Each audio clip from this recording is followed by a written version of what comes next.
ఎంత రావాలి? 100. 20. 100 వచ్చేసింది. అంటే ఫస్ట్ స్లాబ్లో ఉన్నప్పుడు మనం బిల్లు వేయాలంటే ఎలా వేయాలో మీ అందరికి అర్థమైందా? Okay done. ఇక్కడ మనం ఏం చేస్తున్నాం అంటే 2 అని వేసుకోవద్దు. ఇక్కడ ఎందుకంటే బేస్డ్ అంతా ఛార్జీ కాబట్టి ఛార్జ్ అని రాసేసుకుంటాం. ఓకేనా? Okay done. ఇప్పుడు కూడా చూడండి ఒకసారి.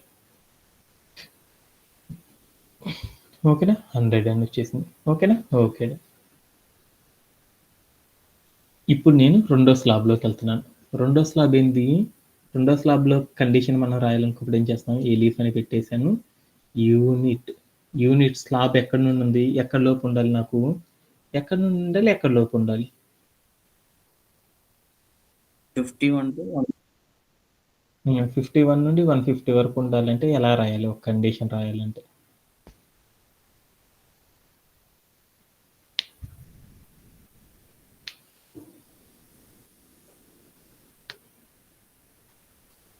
కండిషన్ రాయాలంటే ఎలా రాస్తాం? 51 నుండి 150 మధ్యలో ఉండాలంటే మనం ఎలా రాస్తాం కండిషన్? ఒక నెంబర్, మా అమ్మాయి ఎన్ అని ఒక నెంబర్ తీసుకుంది. ఈ నెంబర్ అనేది 1 నుండి 5 మధ్యలో ఉండాలి. బిట్వీన్ ఈ మధ్యలోనే ఉండాలి అనుకోప్పుడు నేను కండిషన్ ఎలా రాస్తాను పైథాన్లో? మా వసంత అనే అమ్మాయి ఏం చేసిందంటే ఒక నెంబర్ తీసుకుంది. ఆ నెంబరు ఎన్ అని ఒక నెంబర్ తీసుకుంది. అది 1 నుండి 5 లోపు ఉన్న వాల్యూస్ని మాత్రమే క్యాలిక్యులేట్ చేయాలి అనుకున్నాను. అలా క్యాలిక్యులేట్ చేయాలంటే కండిషన్ ఎలా రాస్తాం?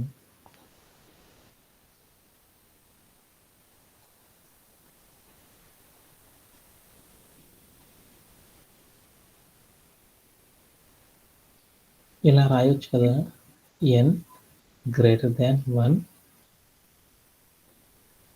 ఆర్ ఎన్ లెస్ దాన్ 5 అని రాసుకోవచ్చు కదా.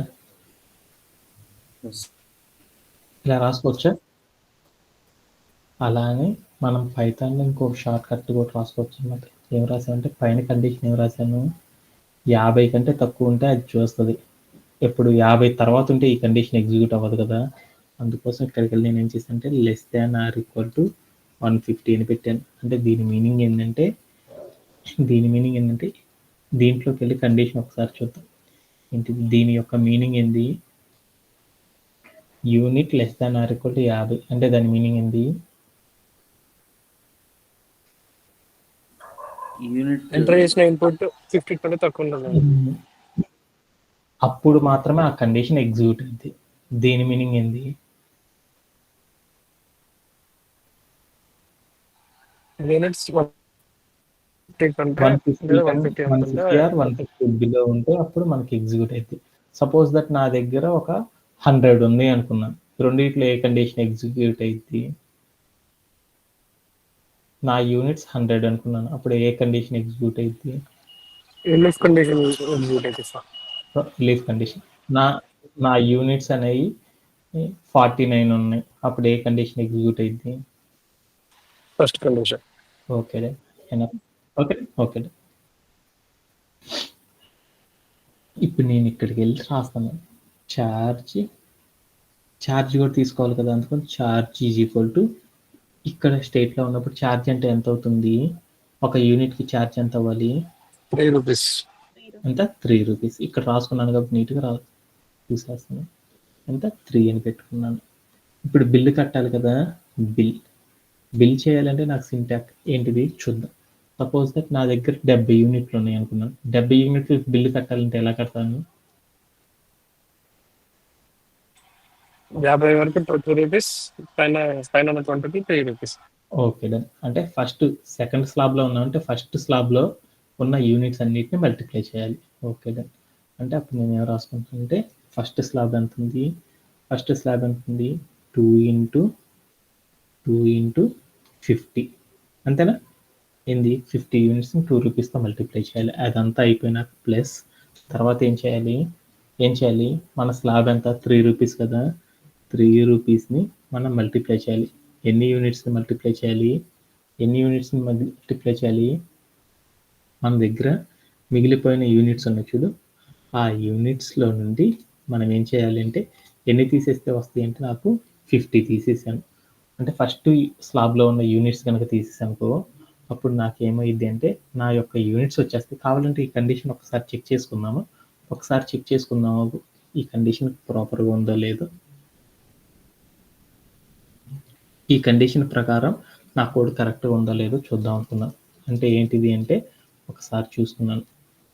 2 × 50 ప్లస్ యూనిట్స్ ఇంటూ ఇంతని తీసుకున్నాను. అంటే దాని మీనింగ్ ఏందో చూద్దాం. నా దగ్గర 70 యూనిట్లు ఉన్నాయి.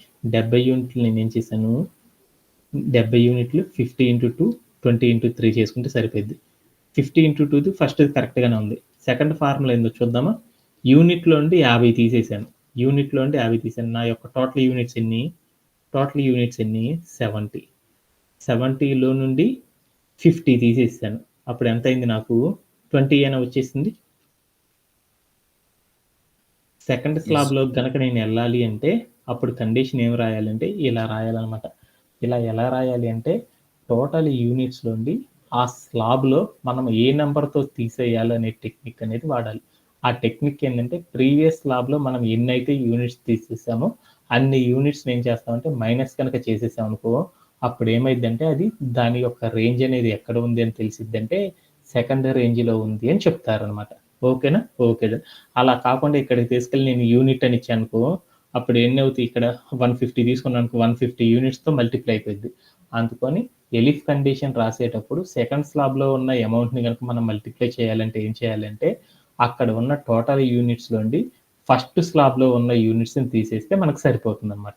ఓకేనా? ఓకే. ఇప్పుడు ఇంకో కండిషన్లోకి వెళ్ళాను. ఎలిఫ్ మనం ఏంది నా యొక్క యూనిట్స్ ఎంత ఉండాలి, యూనిట్స్ రేంజ్ ఎక్కడి నుండి ఉండాలి 151 నుండి ఎక్కడి వరకు ఉండాలి 250 యూనిట్స్ వరకు ఉంటే అప్పుడు నేను ఒక కండిషన్ రాస్తున్నాను.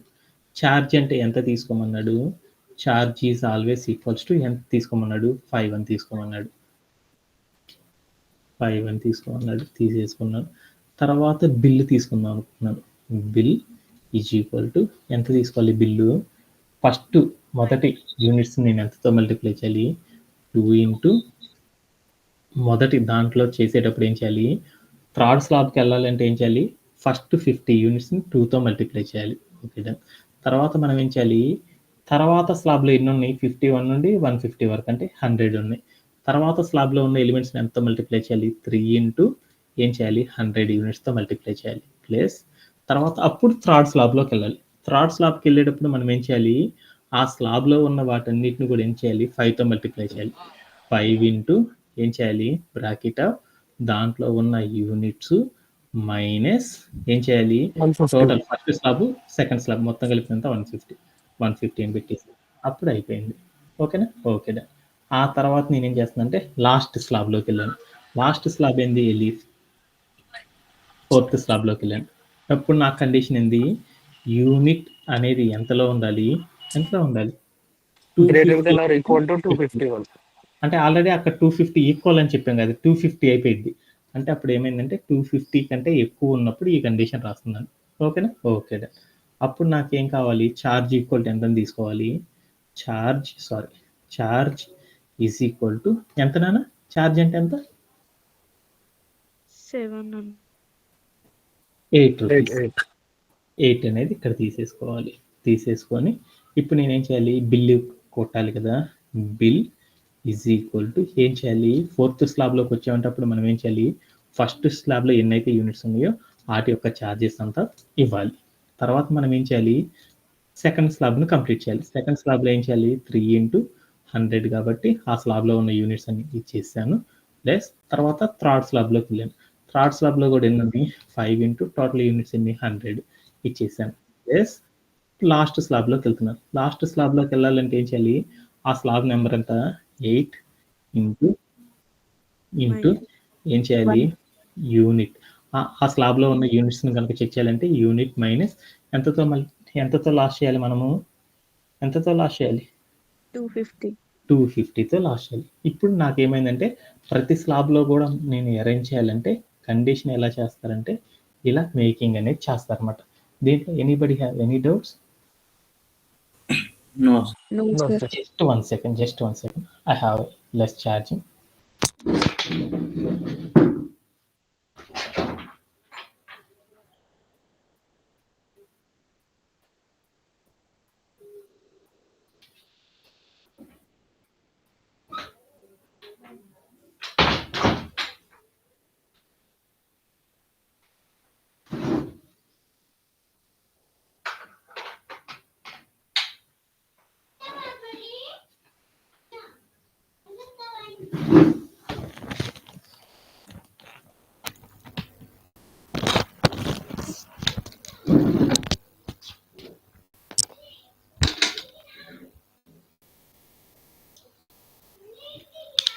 Okay done.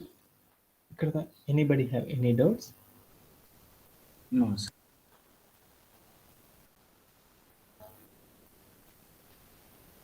Okay okay. ఇప్పుడు మనం ఏం చేసాం అంటే 4 స్లాబ్లు అప్లై చేస్తాం. ఓకే, ఇప్పుడు మనం ఏం చేద్దామంటే మన క్వశ్చన్లోకి వెళ్ళేసి ఇక్కడ ఉన్న వాటన్నిటిని ఒకసారి చెక్ చేసుకుందాం. ప్రింట్ ఇక్కడ మనం చేసిన ఛార్జెస్ అన్ని ప్రాపర్గా వచ్చినాయో లేదో చూద్దాం. ఏం చేస్తుందంటే బిల్ ఈక్వల్ టు, ఒక ఎగ్జాంపుల్ తీసుకుందాం.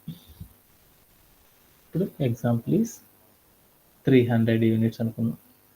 300 యూనిట్స్ అయితే ఎలా క్యాలిక్యులేట్ చేస్తాం? ఇవన్నీ అర్థమైనవి కాబట్టి తీసేస్తున్నాను. ఇంకా 300 యూనిట్స్ అనుకున్నాను. 300 యూనిట్స్ అయితే అప్పుడు ఏ స్లాబ్లో ఉంటుంది? నా దగ్గర టోటల్ 300 యూనిట్స్ ఉన్నాయి.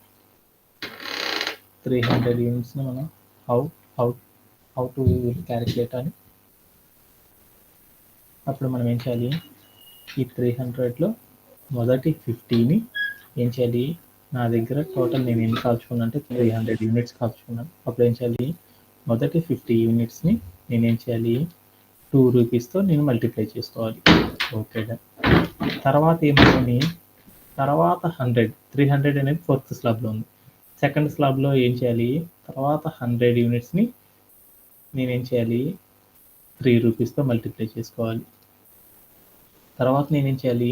తర్వాత అప్పటికి నాకు ఇంకా అవ్వలేదు యూనిట్స్, ఇంకా 150 ఉన్నాయి. తర్వాత స్లాబ్లో నేను రేంజ్ ఎంత? 151 to 50 వరకు, అంటే 100 యూనిట్స్. ఆ 100 యూనిట్స్ని నేనేం చేయాలి? ఆ స్లాబ్ యొక్క రేట్తో మల్టిప్లై చేయాలి. ఆ తర్వాత నేనేం చేయాలి? ఎన్నైతే మిగిలిపోయినాయో అన్ని యూనిట్ని ఆ స్లాబ్లో ఉన్న వాటితో మల్టిప్లై చేయాలి. అప్పుడు ఎన్ని మిగిలిపోయినాయి? 50 మిగిలిపోయినాయి. 50 ఇంటూ ఎంత? 50 ఇంటూ 8 రూపీస్తో మల్టిప్లై చేయాలి.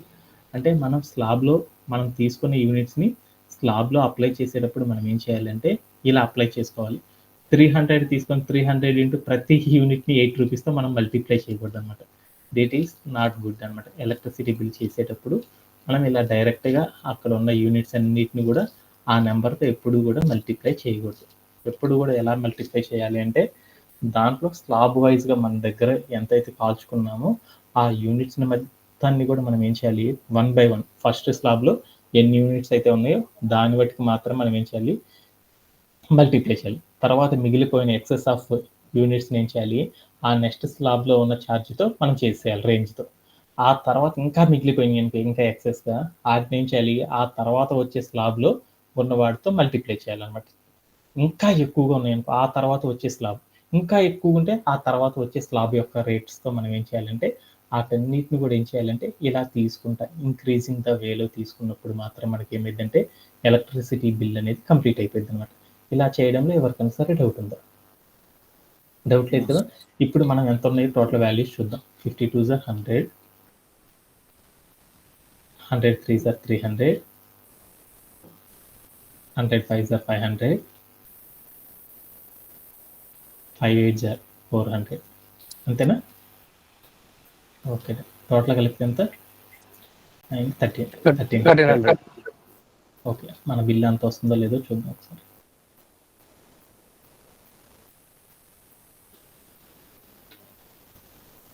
యా, మనం మేకింగ్ చేసిన వీడియో అనేది మనం మేకింగ్ చేసిన వాల్యూస్ అనేవి ప్రాపర్గానే వస్తున్నాయని నాకు అర్థమైపోయింది.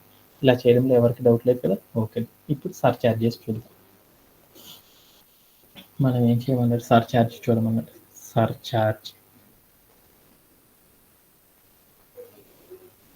సర్ఛార్జ్ అనేది క్యాలిక్యులేట్ చేయమన్నాడు. సర్ఛార్జ్ అనేది ఎంత తీసుకోమన్నాడు? బిల్లులో 20%. మనం మనం తీసుకున్న బిల్లులో నుండి ఎంత తీసుకోమన్నాడు, 20% తీసుకోమన్నాడు. అంటే ఏం చేద్దాము, బిల్ ఇంటూ 20% అంటే ఎంత, 20% అంటే ఎంతో చూద్దాం. మనకు వచ్చిన బిల్ 20%, బిల్ 20% అంటే 20%ని క్యాలిక్యులేట్ చేయాలంటే, పర్సంటేజ్ అంటే మీకు అందరికీ తెలుసు అనమాట, బై 100 వేసుకోవాలని. 20/100, 20/100 అంటే ఎంత, 0 క్యాన్సిల్, 2/10 అంటే 0.2. ఓకే, 0.2 డౌట్ లేదు కాబట్టి 0.2 అని రాసేస్తాం. ఓకే, 0.2 అంటే ఎప్పుడు తీసుకోవాలి, నేను డైరెక్ట్ 0 తీసుకున్నాను అనుకో, 2 అని తీసుకున్నాను అనుకో, అది తప్పు అనమాట. ఎందుకంటే మనకు వచ్చిన బిల్ యొక్క అమౌంట్ నుండి 0.2ని తీసుకోవాలన్నమాట. ఓకేనా, ఓకేనా. ఇప్పుడు నాకు ఫైనల్గా కావాల్సిన టోటల్ బిల్ ఎంతో చూద్దాం అనుకున్నాను. Total bill, total _bill, total _bill equal to, నాకేం కావాలి, నాకు వచ్చిన బిల్ ప్లస్ సర్చార్జ్. ఏం కావాలి, సర్ చార్జెస్ కూడా కలిపి ఇవ్వాలన్నమాట. సర్ చార్జెస్, ఆ సర్ చార్జెస్ ఇచ్చేసాను అనమాట. ఇప్పుడు నేనేం చేశానంటే ప్రింట్ ఆఫ్, నా యొక్క బిల్ ప్రైస్ అంతా చూద్దాం అనుకున్నాను. ప్రింట్ ఆఫ్ అని పెట్టేసి నేనేం చేశానంటే టోటల్ బిల్ అని ఇచ్చాను. టోటల్ _బిల్ అని ఇచ్చేసి ఒకసారి ఏం చేద్దాం అంటే మన ఎగ్జాంపుల్లో తీసుకున్న వాల్యూస్ చూద్దాం. 50 యూనిట్స్కి అయితే బిల్ ఎంత రావాలి, ఎంత రావాలి, 120 రావాలి. 120 వస్తుందో రాదో చూద్దాం.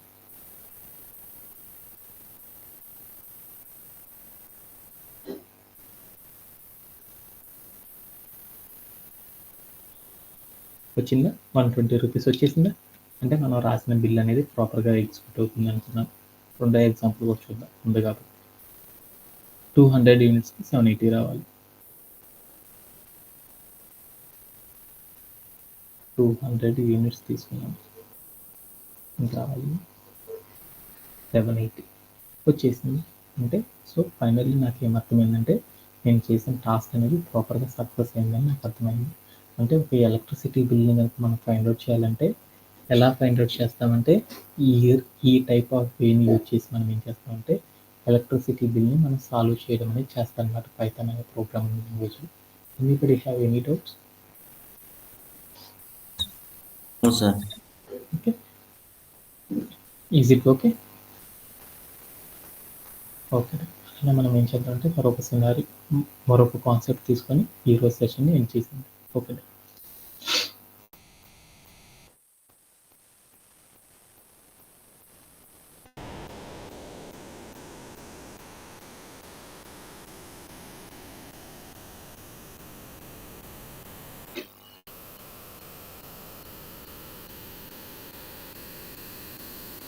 ఓకే. మనం లిస్టులతో వర్క్ చేస్తాం. ఆ లిస్ట్స్ అంటే ఏంటనేది మనం ఆల్రెడీ ఎస్టర్డే సెషన్లో నేర్చుకున్నాం. తర్వాత ఎగ్జాంపుల్కి ఈరోజు సెషన్లోకి వెళ్ళిపోతాం.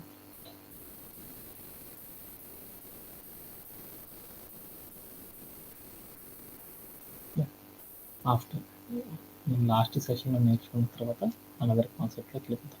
ఈ ఎగ్జాంపుల్ తీసుకుని ఈ ఎగ్జాంపుల్ ద్వారా అసలు లిస్ట్లో ఎలా జరిగింది, అంటే అసలు లిస్ట్ అనేది ఎలా మేకింగ్ చేశారు ఏంది అనే దాని గురించి ఈ యొక్క కాన్సెప్ట్ ద్వారా మనం ఏం చేద్దామంటే కొంచెం ఇన్డెప్త్గా నేర్చుకోవడం అనేది జరుగుతుంది అనమాట. అసలు లిస్ట్ అనేది ఎలా వర్క్ అయ్యింది, అసలు లిస్ట్ ఎలా ఫామ్ అయ్యింది, కంప్యూటర్ ఎలా రీడ్ చేస్తుంది అనే దాని గురించి ఫస్ట్ ఆఫ్ ఆల్ మనకు క్లారిటీ ఉండాలి కదా. అందుకోసం మనం ఏం చేస్తామంటే ఈ కాన్సెప్ట్ని నేర్చుకోవడం అనేది జరుగుతుంది అనమాట. ఓకేనా, ఓకే. మన దగ్గర ఏంటంటే ఒక కోడ్ ఉందన్నమాట. ఏంటిది, లిస్ట్_ఏ అని ఒక వేరియబుల్ ఉందన్నమాట. ఈజ్ ఈక్వల్ టు అని పెట్టేసి తర్వాత ఏంటంటే లిస్ట్ ఆబ్జెక్ట్ ఉంది, స్క్వేర్ బ్రేసెస్ పెట్టి 1 2 3 అని ఇంటీజర్ ఐటమ్స్ ఉన్నాయి అనమాట దాంట్లో. ఓకేనా, అలానే ఇంకోటి ఏముంది, లిస్ట్_b అని మరొక వేరియబుల్ ఉంది. దాంట్లో ఏముంది, లిస్ట్ ఐటమ్స్ ఉన్నాయి అనమాట. ఏమేమి ఉన్నాయి, 1 2 3 అని ఉన్నాయి అనమాట.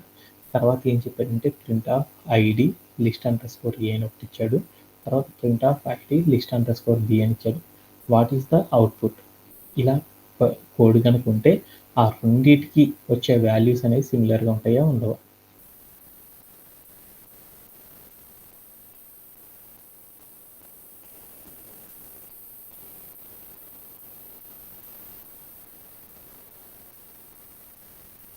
సార్, ఉండవు. ఎందుకని?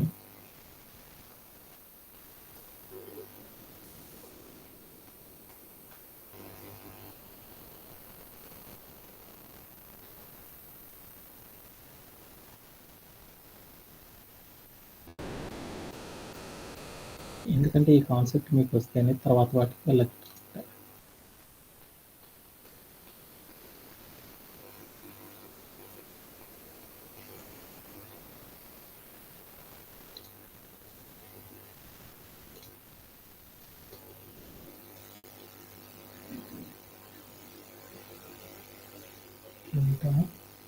లిస్ట్ అండర్ స్కోర్ ఏ అని ఇచ్చాను. తర్వాత నేను ఏమి ఇచ్చానంటే print of list under score B అని ఇచ్చాను. అవుట్పుట్ ఏం రావచ్చు,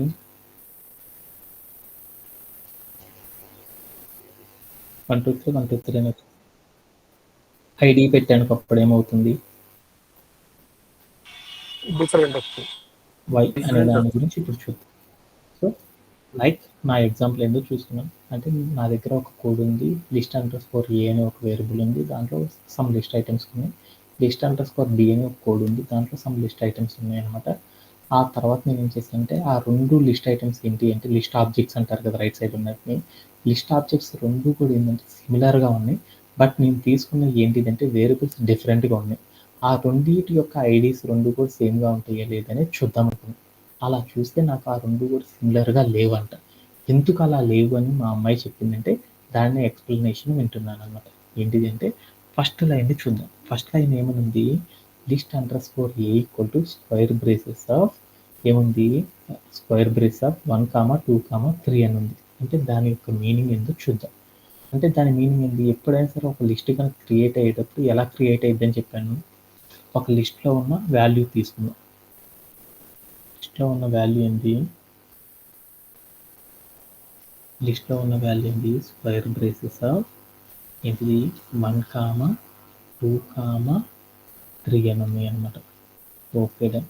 ఫస్ట్ ఎప్పుడు కూడా కంప్యూటర్ ఏం చేస్తుందంటే దీనిలో ఉన్న ఐటమ్స్ని తీసుకుంటుంది. ఐటమ్స్ ఏముంది, 1 అనే ఒక ఐటమ్ ఉంది, తర్వాత ఏముంది 2 అని మరొక ఐటమ్ ఉంది, తర్వాత ఏం చేస్తుంది 3 అని మరొక ఐటమ్ ఉంది.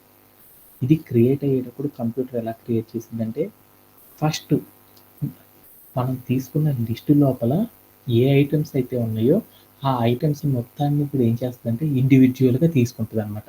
ఇండివిజువల్గా తీసుకొని దీనికి ఏం చేస్తుందంటే ఐడి అనేది ఇస్తుంది అనమాట, ఒక యునిక్ ఐడి. ఈ ఇంటీజర్కి ఒక ఐడి ఇస్తుంది.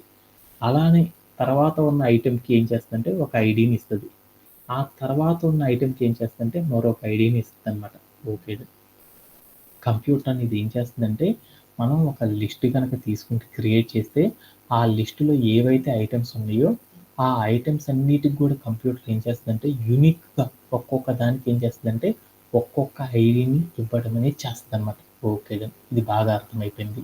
ఆ తర్వాత ఏం చేస్తుందంటే తర్వాత ఏముంది, లిస్ట్ ఐటమ్స్ అయిపోయింది. లిస్ట్ ఐటమ్స్ అయిపోయిన తర్వాత ఏమున్నాయో చూడు, లిస్ట్ ఐటమ్స్ అన్నీ అయిపోయింది. తర్వాత ఏముంది, స్క్వేర్ బ్రేసెస్ ఉన్నాయి. ఈ స్క్వేర్ బ్రేసెస్ ఏమంటారంటే రిఫరెన్స్ అంటారు.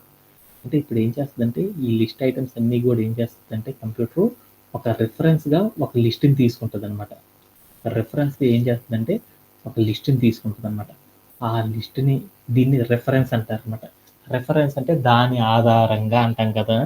అంటే మనం ఏవైతే ఐటమ్స్ తీసుకున్నామో ఈ ఐటమ్స్ అన్నిటిని కూడా ఏం చేస్తుందంటే ఒక రెఫరెన్స్ లోపలికి, ఇప్పుడు suppose that A equal to 1 అన్నాను అంటే ఏంది, ఏ ఈక్వల్ టు 1 అంటే ఏంది, ఏ ఈక్వల్ టు 1 అంటే ఏంది, 1 అనే ఒక వాల్యూని నేను ఏం చేస్తానంటే అసైన్ చేస్తున్నాను. దేనికి, ఏ అనే వేరియబుల్కి.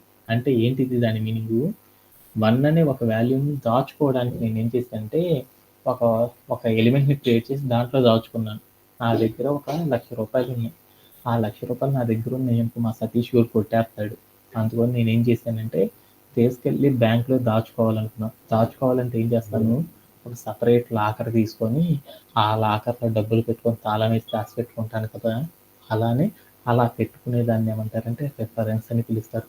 అంటే ఇక్కడ నా దగ్గర ఏదైతే వాల్యూ ఉందో ఆ వాల్యూని స్టోర్ చేసుకోవడానికి నేనేం చేస్తానంటే ఒక వాల్యూని స్టోర్ చేసుకోవడానికి ఏం చేస్తానంటే ఏదో ఒక రెఫరెన్స్గా ఉండే ఒక ఎలిమెంట్ని క్రియేట్ చేస్తాను. దానిని ఏమంటారంటే వేరియబుల్ అని పిలుస్తారనమాట. అలా నా దగ్గర ఇప్పుడు ఏమన్నాయంటే లిస్ట్ ఐటమ్స్ కొన్ని ఉన్నాయి, 1 అని 2 అని 3 అని కొన్ని ఐటమ్స్ ఉన్నాయి. ఈ ఐటమ్స్ అన్నిటిని కూడా నేనేం చేయాలనుకున్నాను అంటే ఒక చోట దాచుకోవాలనుకున్నాను. దేంట్లో దాచుకోవాలనుకుంటున్నాను, లిస్ట్ అనే దాంట్లో దాచుకోవాలనుకుంటున్నాను. అందుకోసం నేను ఏం చేశానంటే ఒక రెఫరెన్స్గా లిస్ట్ అనేది తీసుకొని ఆ ఎలిమెంట్స్ అన్నిటిని కూడా ఏం చేశాను, ఇక్కడ 1, 2 అనే ఐటెంని, 3 అనే ఐటెంని దాచుకున్నాను. ఎప్పుడైతే ఈ ఐటమ్స్ అన్నిటిని దీంట్లో దాచుకుంటానో వెంటనే కంప్యూటర్ అనేది ఏం చేస్తుందంటే దీనికి ఒక యూనిక్ ఐడి అనేది ఇచ్చేస్తుంది అనమాట. Okay done. ఆ యూనిక్ ఐడిని కంప్యూటర్లో ఏమైందంటే స్టోరేజ్ అయిపోయింది. Okay done. ఆఫ్టర్ దట్ నేను ఏం చేశాను, ఇక్కడ దాకా వచ్చేసింది. ఈ పార్ట్ వరకు వచ్చేసిందా? Okay done. అంటే ఈ పార్ట్ మొత్తాన్ని ఏమనుకోవచ్చు, లిస్ట్ ఆబ్జెక్ట్ అని తీసుకోవచ్చు అనమాట. Okay done. వాల్యూస్ అన్నిటిని కూడా ఏమంటారంటే ఆబ్జెక్ట్స్ అంటారు. మనం లిస్ట్గా బట్టి మేకింగ్ చేస్తాం ఏమంటారంటే దీనికి ఒక లిస్ట్ ఆబ్జెక్ట్ అని పిలుస్తాం. లిస్ట్ ఆబ్జెక్ట్ అంటే ఏంటంటే ఒక లిస్టు, ఆ లిస్టు లోపల లిస్ట్ ఐటమ్స్ని గనక ఉంచి గనక తీసుకుంటే ఆ మొత్తాన్ని ఏమంటారంటే లిస్ట్ ఆబ్జెక్ట్ అని పిలుస్తారు. అంటే ఫస్ట్ మనం ఏం చేస్తుందంటే కంప్యూటర్ ఒక లిస్ట్ ఆబ్జెక్ట్ క్రియేట్ చేసేటప్పుడు లిస్ట్ ఆబ్జెక్ట్లో ఉన్న ఐటమ్స్ అన్నిటికి కూడా ఏం చేస్తుందంటే ఇండివిజువల్గా ఒక యూనిక్ ఐడి ఇస్తుంది. తర్వాత ఏం చేస్తుందంటే ఒక లిస్ట్ని రెఫరెన్స్గా తీసుకొని దానిలో ఏం చేస్తుందంటే ఈ ఆబ్జెక్ట్స్ మొత్తాన్ని తీసుకెళ్ళి స్టోర్ చేసుకుంటుంది. అలా స్టోర్ చేసుకోవడం ద్వారా ఏమైందంటే ఆ మొత్తం లిస్ట్కి ఏమైందంటే ఆ రెఫరెన్స్ లిస్ట్కి ఏమైందంటే ఒక యూనిక్ ఐడిని తీసుకొచ్చి ఇచ్చేస్తుంది అనమాట. Okay done. ఈ తర్వాత ఏం జరుగుతుందో చూద్దాం. తర్వాత ఏముంది మా కోడ్లో లిస్ట్ అండర్ స్కోర్ ఏ అని ఒక వేరియబుల్ ఉందన్నమాట. దాంట్లోకి తీసుకెళ్ళి ఈ లిస్ట్ని పెట్టారు. అంటే ఏంటి దాని మీనింగు, లిస్ట్ ఆబ్జెక్ట్స్ అన్నిటిని నేను ఏం చేయాలనుకుంటున్నాను, భద్రం పరచాలి అనుకుంటున్నాను, అంటే దాచుకోవాలి అనుకుంటున్నాను. ఇవన్నీ దాచుకోవాలంటే నాకు ఏం కావాలి, ఒక లాకర్ కావాలి కదా. అందుకోసమే నేను ఏం చేశానంటే ఒక రెఫరెన్స్గా ఒక ఎలిమెంట్ తీసుకున్నాను. ఏంటిది, లిస్ట్ అండర్ స్కోర్ ఏ అనే ఒక ఎలిమెంట్ తీసుకున్నాను. ఆ ఎలిమెంట్ తీసుకొని దాంట్లోకి నేను ఏం చేశానంటే ఈ లిస్ట్ ఆబ్జెక్ట్స్ని తీసుకెళ్ళి దాచుకున్నాను అనమాట. అప్పుడు ఏమవుతాయి, లాకర్లో నేను 10,000 పెట్టానుకో, తాళం వేసుకొని వచ్చానుకో, 10 రోజుల తర్వాత వెళ్ళి లాకర్ ఓపెన్ చేశాను ఏమవుతాయి, 10,000 ఉంటాయా లేదా? ఓకేనా? Okay done. అలా నేనేం చేశానంటే లిస్ట్ ఆబ్జెక్ట్స్ అన్నిటిని కూడా ఏం చేశానంటే దాచుకున్నాను అనమాట. ఇలా అంటే మనం ఎప్పుడైనా సరే ఒక ప్రోగ్రామ్ రాసేటప్పుడు ఆ ప్రోగ్రామ్ లోపల మనం ఏం చేస్తామంటే ఒక వాల్యూస్ ఏవైతే ఉంటాయో ఆ వాల్యూస్ అన్నిటిని కూడా ఏం చేస్తామంటే ఒక వేరియబుల్కి అసైన్ చేస్తాం. అలా అసైన్ ఎందుకు చేస్తామంటే ఈ వేలో అసైన్ చేస్తాం అనమాట. ఏం చేస్తారంటే ఒక లిస్ట్ ఆబ్జెక్ట్ని కనుక అసైన్ చేయాలంటే ఎలా చేస్తామంటే ఆ లిస్ట్ ఆబ్జెక్ట్లో ఉన్న ఐటమ్స్ అన్నిటికి కంప్యూటర్ ఒక యూనిక్ కోడ్ ఇస్తుంది. ఆ తర్వాత ఏం చేస్తుందంటే ఒక లిస్ట్ని ఏం చేస్తుందంటే రెఫరెన్స్గా తీసుకొని దాంట్లో లిస్ట్ ఆబ్జెక్ట్స్ అన్నిటిని పెట్టేసేసి దానికి ఏం చేస్తుందంటే ఒక ఐడిని ఇచ్చేస్తుంది అనమాట. ఈ ఐడీస్తో ఉన్న ఈ లిస్ట్ ఆబ్జెక్ట్ మొత్తాన్ని కూడా ఏం చేస్తుందంటే ఒక రెఫరెన్స్ ఎలిమెంట్ తీసేసుకొని రెఫరెన్స్ వేరియబుల్ తీసుకొని ఆ రెఫరెన్స్ వేరియబుల్లో ఏం చేస్తుందంటే వీటన్నిటిని కూడా ఏం చేస్తుందంటే అసైన్ చేయడం అనేది చేస్తుంది అనమాట. ఓకే, ఇలా ఫస్ట్ స్టెప్ అయిపోయింది. అలానే మన కోడ్లో కనుక తీసుకుంటే సెకండ్ స్టెప్ ఏందో చూద్దాం. సెకండ్ స్టెప్ ఏంది, list under score B equal to square braces of 1, 2, 3. అంటే దాని మీనింగ్ ఏంది, లిస్ట్ ఆబ్జెక్ట్స్ ఏమున్నాయి 1, 2, 3 అనే ఒక లిస్ట్ ఆబ్జెక్ట్స్ ఏం చేసిందంటే లిస్ట్ అండర్ స్కోర్ బి అనే ఒక రెఫరెన్స్ ఎలిమెంట్ తీసుకొని దాంట్లోకి తీసుకెళ్ళి స్టోర్ చేసేసింది. ఓకే, ఆ తర్వాత ఏం చేసాం, తర్వాత కోడ్ ఏంది, print of list under score ఏ. అంటే print of list under score ఏ అంటే ఏంది, లిస్ట్ అండర్ స్కోర్ ఏలో ఉన్న ఎలిమెంట్స్ ఏవైతే దాచుకున్నామో అవన్నీ వచ్చేస్తాయి. ఆ ఎలిమెంట్ ముందర మనం ఐడి అని పెట్టామనుకో దాని మీనింగ్ ఏమైంది, లిస్ట్ అండర్ స్కోర్ ఏ అంటే దానికి ఏం చేసేసాము, దాన్ని ఎప్పుడైతే మనం క్రియేట్ చేసుకున్నామో కంప్యూటర్ ఏం చేసింది, కంప్యూటర్ మెమరీలో స్టోర్ చేసుకునేటప్పుడు దానికి ఏం చేసింది, ఒక యూనిక్గా ఫైండ్ అవుట్ చేయడానికి ఒక నెంబర్ ఇచ్చిందా.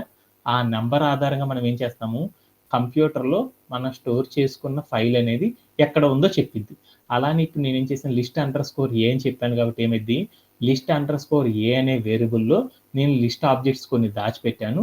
ఆ దాచిపెట్టినవి అన్నీ కూడా ఎక్కడ స్టోరేజ్ అయినాయి, ఆ నెంబర్ ఎంతో చెప్పు అని అడుగుతుంది అనమాట. అలా చెప్పినప్పుడు నాకు ఏమైందంటే కోడ్ అక్కడ ఉన్న వాల్యూస్ అన్నీ కూడా నాకు రావడం జరిగిపోయింది. ఆ తర్వాత నేను ఏం చేస్తాను, తర్వాత line print of ID underscore list under score B అని రాశాను. అంటే దాని మీనింగ్ ఏంది, లిస్ట్ అండర్ స్కోర్ బి అనే వేరియబుల్లో ఏవైతే లిస్ట్ ఆబ్జెక్ట్స్ పెట్టానో ఆ ఆబ్జెక్ట్స్ అన్నీ కూడా ఏమైనాయి, స్టోరేజ్ అయిపోయినాయి. ఎక్కడ స్టోరేజ్ అయిపోయినాయి, ఏ లొకేషన్లో స్టోరేజ్ అయినాయో ఆ లొకేషన్ నెంబర్ ఎంతో చెప్పు అని చెప్పాను. అప్పుడు అలా చెప్పాలంటే నేనేం చేశాను, ఐడి ఆఫ్ అని చెప్పాను. ఇప్పుడు ఏమైంది, దాని యొక్క ఐడి వచ్చేసింది.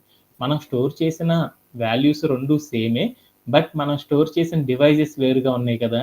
అందుకోసం మనకి ఏమైందంటే డిఫరెంట్ యూనిక్ వాల్యూస్ని కంప్యూటర్ ఏం చేసిందంటే అసైన్ చేయడం అనేది చేసింది అనమాట. ఒకసారి ఒక వాల్యూ స్టోర్ చేస్తే దానికి ఒక నెంబర్ ఇస్తుంది. తర్వాత అదే వాల్యూని మళ్ళీ స్టోర్ చేసామనుకో కంప్యూటర్ ఏం చేస్తుంది, అదే కోడ్ని ఇవ్వకుండా వేరే ఒక కోడ్ని ఇస్తుంది అనేసి దీంతో మీకు అర్థమైపోయింది అనమాట. అదే మనం ఏం చేద్దాం అంటే కోడ్ ప్లే గ్రౌండ్లోకి వెళ్ళి ఒకసారి ప్లే అరౌండ్ చేసి వచ్చేద్దాం. ఓకే, ఇక్కడికి వెళ్ళి నేను ఏం చేశానంటే ఐడి ఆఫ్ అని పెట్టేసేసి నేను ఏం చేశానంటే ప్లే అరౌండ్ చేసి ఐడి ఆఫ్ అని పెట్టేసాను. తర్వాత అలానే కింద దానికి కూడా వచ్చేసి నేను ఏం చేశానంటే ఐడి ఆఫ్ అని పెట్టేసాను. ఓకేనా? ఓకే, ఇప్పుడు ఏమైందో చూద్దాం. ఏమైందో చూస్తే ఇందాక print of list under score a list under score దీన్ని పెడితే సేమ్ వాల్యూస్ వచ్చినాయి. ఇప్పుడు ఐడీస్ అని చెప్పగలను ఏమైంది అంటే ఆ రెండింటి యొక్క చివరి నెంబర్ చూడండి 936 అండ్ 792. అంటే ఆ రెండింటి యొక్క యూనిక్ వాల్యూస్ ఏమని డిఫరెంట్గా రావడం అనేది జరిగింది. అంటే మనం కంప్యూటర్లో ఏదైనా సరే మనం స్టోర్ చేసేటప్పుడు మనం స్టోర్ చేసిన ప్రతిదానికి కంప్యూటర్ ఏం చేస్తుందంటే ఒక డిఫరెంట్ యూనిక్గా గుర్తుపట్టడానికి ఏం చేస్తుందంటే దానికి ఏం చేస్తుందంటే ఒక ఐడిని ఇవ్వడం అనేది జరిగిద్ది అనమాట. ఓకేనా? మళ్ళీ అదే కోడ్ని కనుక రిపీట్ చేసేసామనుకో మళ్ళీ ఏమైందో చూడండి, ఇందాక ఇచ్చిన వాల్యూస్ కాకుండా ఏం చేసిందో చూడండి, ఈసారి వేరొక వాల్యూస్ని ఇవ్వడం అనేది జరిగిపోయింది. అంటే కంప్యూటర్ అనేది ఏం చేస్తుందంటే మనం ఏదైతే క్రియేట్ చేస్తూ ఉంటామో ఎన్నిసార్లు అయితే క్రియేట్ చేస్తూ ఉంటాం ఒక ఆబ్జెక్ట్ని, అయ్యే ఆబ్జెక్ట్కి ఏం చేస్తుందంటే ఒక డిఫరెంట్ యూనిక్ వాల్యూతో ఏం చేస్తుందంటే వాటిని స్టోర్ చేయడం అనేది జరిగింది అనేసి మనందరికి అర్థమైంది. దీంట్లో anybody have any doubts? No sir. Okay, అలానే మనం ఏం చేద్దాం అంటే మరొక ఎగ్జాంపుల్ కూడా చూద్దాం. అలానే మన దగ్గర ఏముందంటే మరొక కోడ్ ఉందన్నమాట. ఏంటిది ఆ కోడ్ అనేది చూద్దాం. ఇప్పుడు suppose that list under score a equal to square braces 1 2 3 అని ఒక లిస్ట్ ఆబ్జెక్ట్స్ ఉన్నాయన్నమాట. అలానే నేను ఇప్పుడు ఏం చేశాను అంటే list under score B equal to అని పెట్టేసి లిస్ట్ అండర్ స్కోర్ ఏ అని తర్వాత లైన్ ఉంది, తర్వాత print of ID of list under score ఏ అని రాశాను, తర్వాత print of ID of list under score B అని రాశాను. ఈ రెండింటికి వచ్చే వాల్యూ ఎలా ఉంటుంది? సేమ్గా ఉంటుందా, డిఫరెంట్గా ఉంటుందా? సో ఇలా కనుక మనం కోడ్ కనుక ఇచ్చామంటే అప్పుడు లిస్ట్ అనేది ఎలాంటి వాల్యూస్ని చూపిస్తుంది అనే దాని గురించి చూద్దాం. ఓకే, అలా చూడాలి అంటే ఫస్ట్ స్టెప్ ఏంటిదో చూద్దాం. ఫస్ట్ స్టెప్ ఏం రాశాను, list under score a equal to square braces of 1 2 3 అని ఇచ్చాను. అంటే దాని మీనింగ్ ఏంది, ఒక లిస్ట్ ఆబ్జెక్ట్ క్రియేట్ అవుతుంది. ఆ లిస్ట్ ఆబ్జెక్ట్లో ఏముంటుంది 1 2 3 అనే ఆబ్జెక్ట్స్ ఐటమ్స్ ఏవైతే ఉంటాయో ఆ ఐటమ్స్ అన్ని ఇండివిజువల్గా క్రియేట్ అవుతాయి. ఆ ఐటమ్స్ అన్నిటిని కూడా కంప్యూటర్ ఏం చేస్తుంది, యూనిక్గా ఫైండ్ అవుట్ చేయడానికి ఒక నెంబర్ ఇస్తుంది. ఆ తర్వాత ఏం చేస్తుందంటే ఒక లిస్ట్ని రెఫరెన్స్గా తీసుకుంటుంది. ఆ లిస్ట్ లోపల ఏం చేస్తుందంటే ఈ లిస్ట్ ఆబ్జెక్ట్స్ అన్నిటిని కూడా ప్లేస్ చేస్తుంది. ఆ లిస్ట్ ఆబ్జెక్ట్స్ అన్నిటిని ప్లేస్ చేయడం ద్వారా ఏం చేస్తుందంటే కంప్యూటర్ ఆ లిస్ట్కి ఏం చేస్తుందంటే ఒక యూనిక్ గుర్తు పెట్టుకోవడానికి ఒక ఐడిని ఇచ్చేస్తుంది. ఓకే, ఆ తర్వాత స్టెప్లో ఏం చేస్తుంది, ఆ లిస్ట్ ఆబ్జెక్ట్స్ అన్నిటిని కూడా ఏం చేస్తుంది ఒక వేరియబుల్ లోపలికి తీసుకెళ్ళి అసైన్ చేసుకుంటుంది. అదేంటిది లిస్ట్ అండర్ స్కోర్ ఏ అని ఒక రెఫరెన్స్గా ఒక వేరియబుల్ని తీసుకుంటుంది. దాంట్లో ఈ లిస్ట్ మొత్తాన్ని కూడా ఏం చేస్తుంది స్టోర్ చేసుకుంది. ఓకే, తర్వాత లైన్లోకి వెళ్దాం. తర్వాత లైన్ ఏంది, list under score B equal to list under score a. List under score ఏ అంటే ఏంటి దాని meaning, list under score a అనే ఒక వేరియబుల్ ఏదైతే ఉందో దానిలో స్టోరేజ్ అయిన వాల్యూస్ ఏవైతే ఉన్నాయో వాటన్నిటిని కూడా ఏం చేయమన్నాడు, లిస్ట్ అండర్ స్కోర్ బికి అసైన్ చేయండి అని చెప్పాడు అనమాట. లిస్ట్ అండర్ స్కోర్ బి అని ఒక రెఫరెన్స్గా తీసుకున్నాను, లిస్ట్ అండర్ స్కోర్ బి అని ఒక రెఫరెన్స్గా ఉండే ఒక వేరియబుల్ తీసుకున్నాను.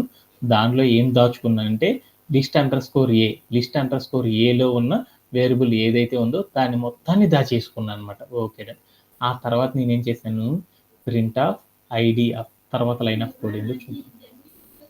Print of ID of list under score ఏ అని ఇచ్చాను. అంటే అప్పుడు నాకు ఏమైందంటే లిస్ట్ అండర్ స్కోర్ ఏ అనే వేరియబుల్లో స్టోరేజ్ అయిన లిస్ట్ ఆబ్జెక్ట్స్ ఏవైతే ఉన్నాయో వాటి యొక్క స్టోరేజ్ అయిన ఐడి ఎంత అనేది తీసుకొచ్చేసింది.